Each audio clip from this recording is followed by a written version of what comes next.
So I come from a research institute, which is called the Institute for the Future, and this is an easy guess what we do there. We study the evolutions of certain things in the future, how technology changes our behaviors, how the future of food will change the way we eat, how the future of logistics, the blockchain, production, and a number of topics.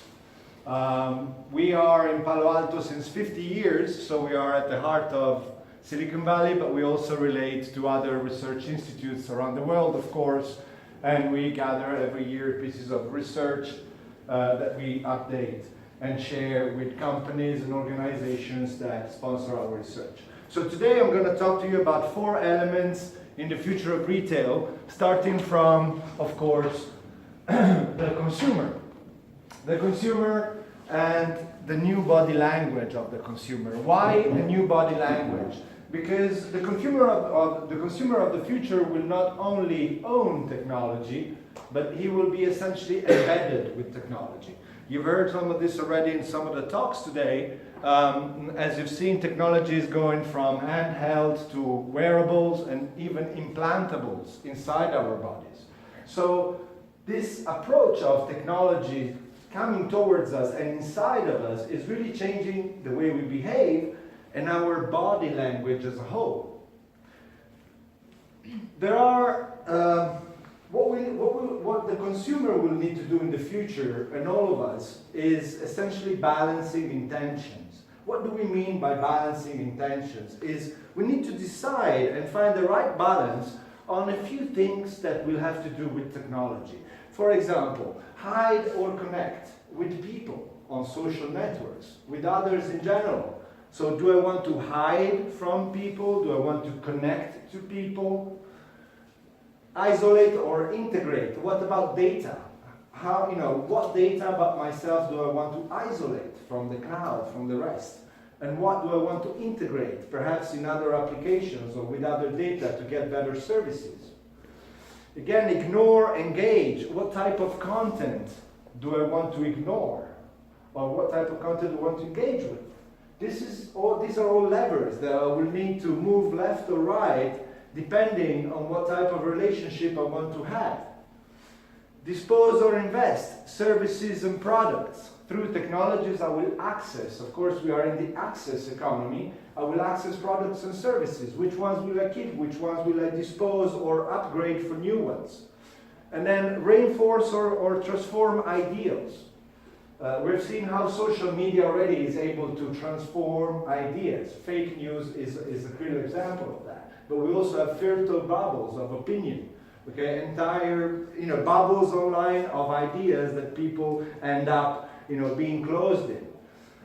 So all of these balancing intentions will define really the personas of the consumer of the future. And that's what we analyzed at the Institute last year. We defined 6 archetypes of the consumer of the future. And they're all using and interacting and relating to technologies in different ways. So we created these personas. The first one is the athlete. The athlete is, of course, people who use technology to enhance their physical performance. They love sports, okay? They of course use technology to maximize performance, but they also use it to prevent injuries, to get data from their body, and even to share emotional data while they're performing in sports with their fans. As you can see, the next one is the fan.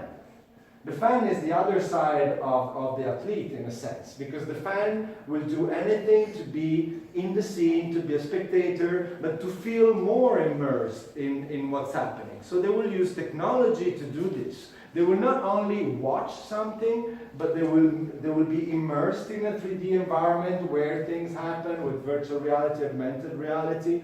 But they will also get haptic feedback. As we said, the athlete uses technology also to transfer the emotions he's living while performing. And there the fan is to get these emotions on another device that receives this data about feelings, about experiences. The eater, of course, has food at the center of attention.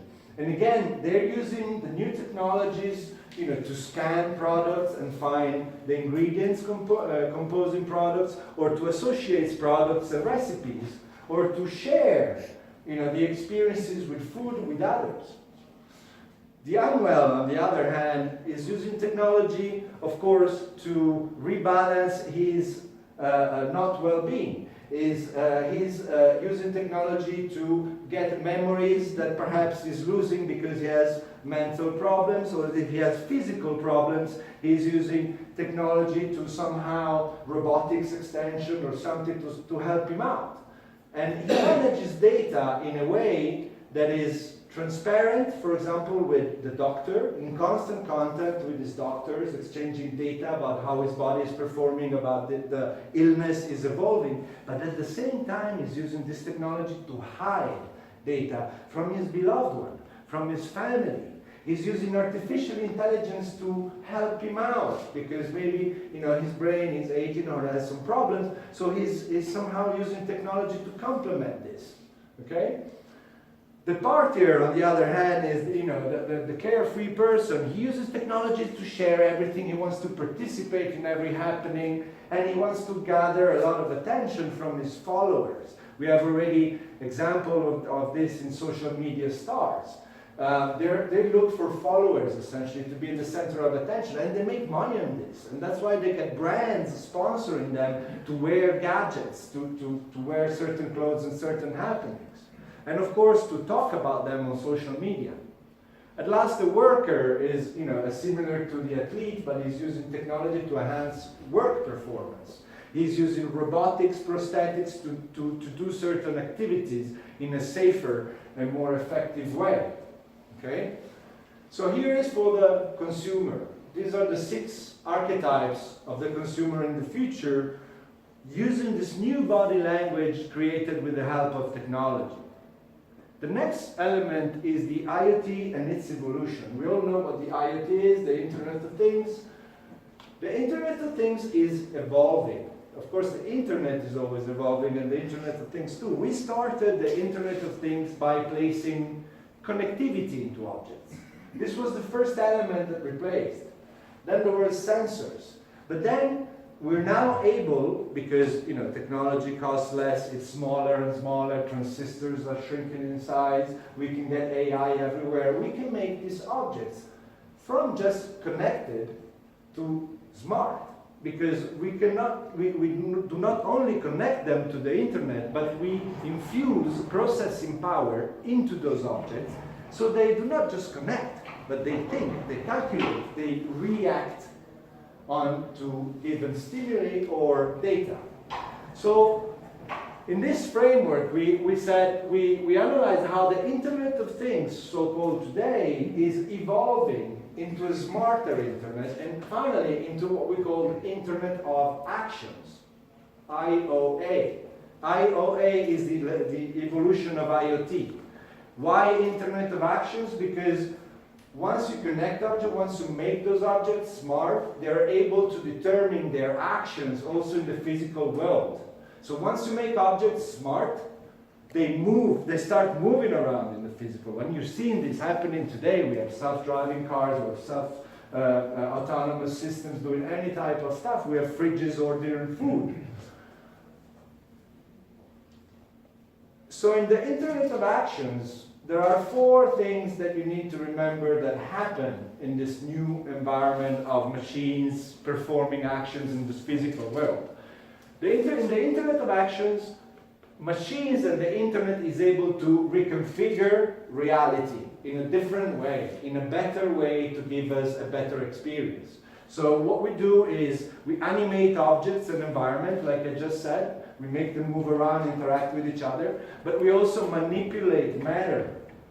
So we can take materials and change the molecular state. The future designers will design with materials that are able to change in state depending on conditions. So you could have, a folding table that, goes from a state of flat and certain dimension that folds up and becomes really small, or you have, entire materials that will change their properties.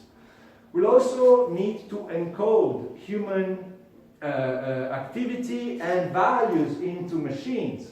Because if machines are starting to act in the real world, they really need to know how we think and how we make decisions as humans to make good decisions as machines. You know, of course you've seen the first crashes or accidents happening with self-driving cars. Okay, there was one in Nevada, the Uber hit the guy. You know, these are the things that worry us, of course. You know, so encoding the values, you know, if you have to hit something, what do you decide to hit? You hit the man, you hit the woman, you hit them both, you hit the one in between. What do you do? So this is very important. And finally, altering human perception. Technology today, not just marketing, allows us to alter human perception strongly. We have augmented reality, we have virtual reality, we have, you know, a number of things that allow us to alter the perception of consumers and of people of the things we do. Again, fake news is a virtual example of that. Mixed reality spaces. Space is the third element of big disruption that I wanted to mention in retail. Of course, you know, brick and mortar retail is a lot about physical space. And today technology allows us to manipulate space as we want and create what we defined as being ambient experiences, not anymore just, you know, media, content, social, but ambient experience because they happen around us, okay? Because what we will be happening, what we will be able to do, 2 clicks, right? As you can see, the spatial and geometric tracking is very good. But what really strikes me with these AR glasses is the accuracy of the positioning. Look at how these real-life objects sit so effortlessly with the holograms. So here, now remember, these square boxes is to show you are how real-life elements objects. integrate The marbles in space. and the shadows of the marbles are holograms. Okay. So the machines start recognizing and creating elements that move within physical space with full awareness of physical space. Okay? The new models, the latest models of phones are able to recognize environments through a new generation of sensors. So media is no longer a part of the environment this way. It is the environment. The content becomes the environment. For the first time, we are able to immerse people not just in physical spaces, but in digital environments that are able to give an entire new range of user experience. This is a video from Magic Leap. I'm sure a lot of you have heard about this company. It's the largest funded startup there is out there. And you may have seen this video too. It's on YouTube. Now, the video starts with content superimposed in the environment. Here, content, in my opinion, is still not the environment, is still a part of the environment. But you will see later in this video how living elements are starting to come in and really make the environment. I want to show you this because the technology behind this is called light field technology. So light field editing is really the new era of imaging. So, you remember how we... The New Zealander Edmund Hillary got his first mail and congratulatory telegrams from George.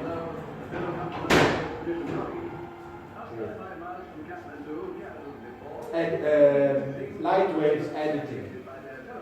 We learned how to edit sound by using graphics, visualizations. Okay, digitalizing sounds mean also being able to edit sound through graphical interfaces. We're doing the same kind of thing with light. So today, with a certain type of technology, we're able to modify the light fields. Our eyes perceive, the way our eyes perceive light. So we can essentially modify the way light gets to our eyes in a way that objects appear that are not there, okay? But they appear as real, okay? Because it's not you're seeing something projected, this something is not projected. It's really about just modifying the way you see the light, okay? So it's a real revolution in terms of screening, and it will be definitely determine the death of these things over here, which will happen very soon. Fourth and last element, of course, artificial intelligence. Then I call it the new marketing. You've heard a lot of it today already. A couple of more elements and some entertainment in the end. First of all, we invented, as I said, smart objects. So of course, the evolution of virtual assistants and AI. AI allows us to have smart objects, but to have today self-driving systems. The Google car is an example, any autonomous car is an example. But we also have virtual assistants. We heard of it, the various Alexa, Siri, and so on. But these will become smarter and smarter, and they will eventually evolve into something else, which is our virtual coach. Our virtual assistants will teach us things when we need them, on the go, on demand. Do we need to learn something for today? Great, the virtual assistant will be there, will become a teacher for the moment, and will teach you those things. Or will tell you something about the person you're about to meet. Or it will help you out in anything regarding knowledge. Knowledge will be on demand through the virtual coach. Finally, these new entities will start negotiating services and products for us. Why? Because they will connect to any system we'll use. In the access economy, everything is done through platforms, APIs for connecting. So they will have all the data they need to negotiate better products and services for us, knowing us really well, being connected to all our data, and knowing how possibly this could evolve into a better service or a product. So at the Institute we create these future scenarios, of course, and we imagine how the relationship with people and technology is evolving. And here is a typical example of how the virtual assistant is coming into our life. This is a shopping assistant.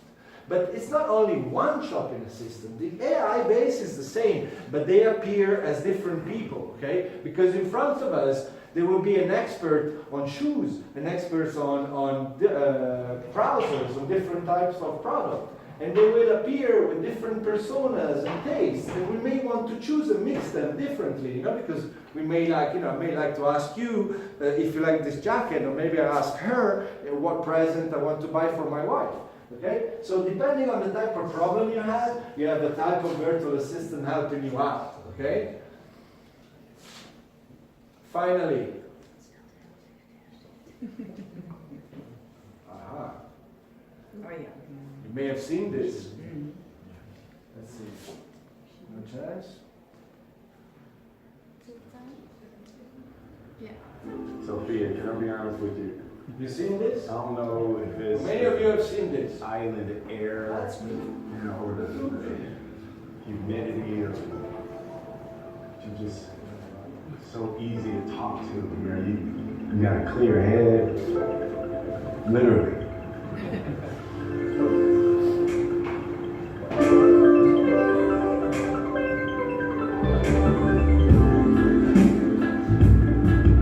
I think we can be friends. Let's hang out and get to know each other for a little while. You're on my friends list now. Thank you very much.